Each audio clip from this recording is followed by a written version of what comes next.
something different today. That's what we're gonna do today. Something I haven't done in a long time.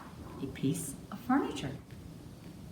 So let's get started. So I've had this table for several years and I had it outside and it became very, very chippy. I decided what I was gonna do is I was gonna put one of our new IOD transfers on here, and I thought that would be really fun. So I sanded it down to get a lot of the chippy paint and the dust and stuff off of this, and I vacuumed it off. And what I'm gonna do now is put a coat of sealer on it. I was going to repaint it, but I really like the color in this. So now I'm just gonna seal it with my high gloss polyacrylic crystal clear sealer.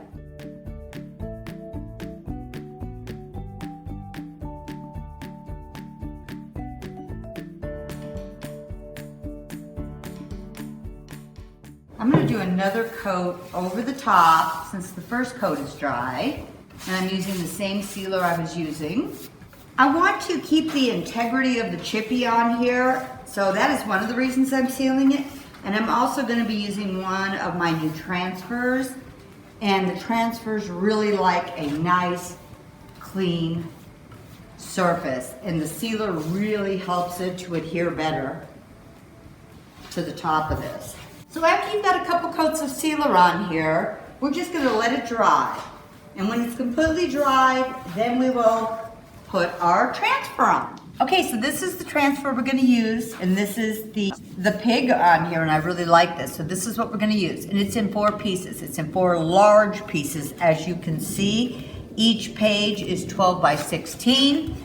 So if you look down at my table, you can see how I did this. The height of my table is 31 inches. So I wanted to find the center point. So what I did is I measured it, and half is 15 and a half. So if you look at this transfer, which is 12 by 18, you'll notice that your transfer ends here and you still have some whiteness here. So this is just excess. So I wanted the bottom of the transfer here to be at 15 and a half. And I also knew that when I bring this piece up to touch this to this is also 15 and a half. I did the same thing with my width, and this was 56, so I needed 28 inches. So I did the same thing. 28 inches is going to be where my transfer ends right here.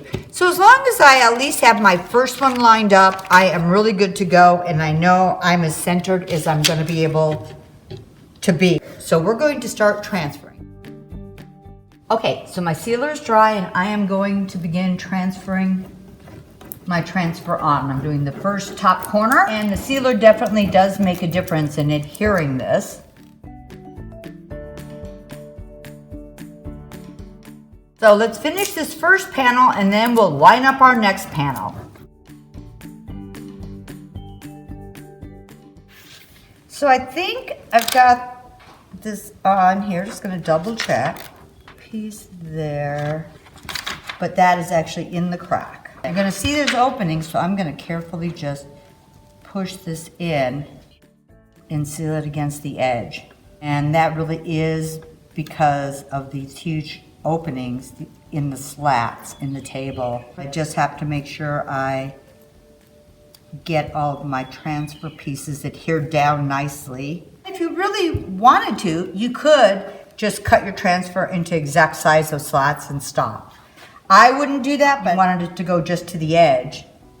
You could do that. Let's move on to our next piece. In the next, and it doesn't really matter if you do the bottom one or the next top one. I am just going to grab the next top one and make sure I've got it lined up really well. And I have that gap there, so I need to make sure they line up. Line this up, make sure like right here, I'm lining up, I'm using the H as my guide and making sure this looks fairly straight. And I'm gonna start on this next piece, putting it down the same way I did the first one.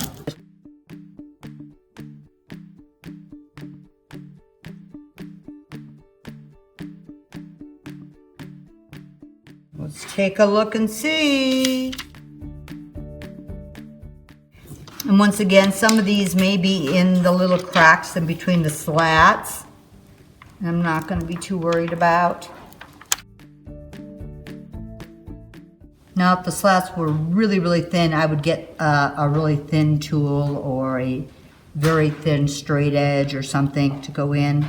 And instead of just sliding, I'm just going down so I don't like rip a huge piece of this. Okay, then we'll start with the next piece at the bottom. Okay, so I'm going to be starting on my bottom section. And so I'm going to line this up. And when I'm lining this section up, I also want to be mindful that this needs to be straight so the next piece will line up perfectly. Because if I line that up there and it goes crooked, this other piece is not going to line up very well. I'm going to set this in place, and I am going to get these two bottom pieces on.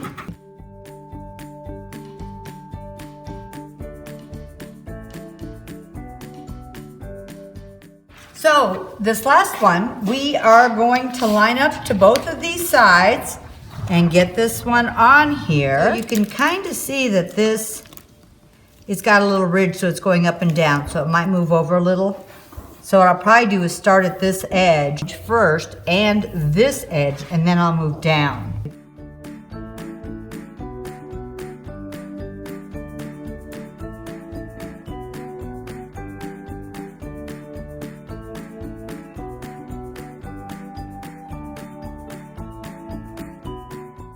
Okay, so we'll go through these slats and push those down too. This looks like it came out really lined up. I'm feeling pretty good about how this worked out. Even with all the ups and downs of the wood, on this last piece I did one slat at a time and then gave it a little slack, pushed it in, and that worked really well if you're working with a piece that's kind of like this. Get these pushed in and then we'll burnish it all the way down.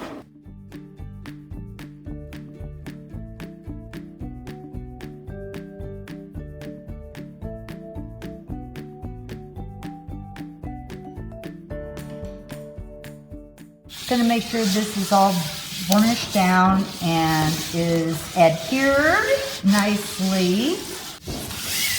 Okay, now we're just going to seal it and we are done.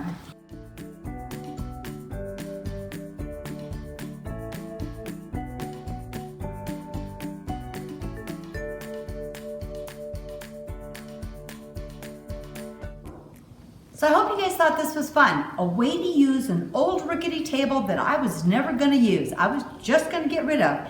I just sanded it down, finished it off, added some sealer, and added this cute transfer that just gives it that wow look. And in this pad from this transfer, you also get another large one that has the sheep on it too. So I have one more to decorate one more piece. Hope you guys give this a try, but whatever you do, have fun.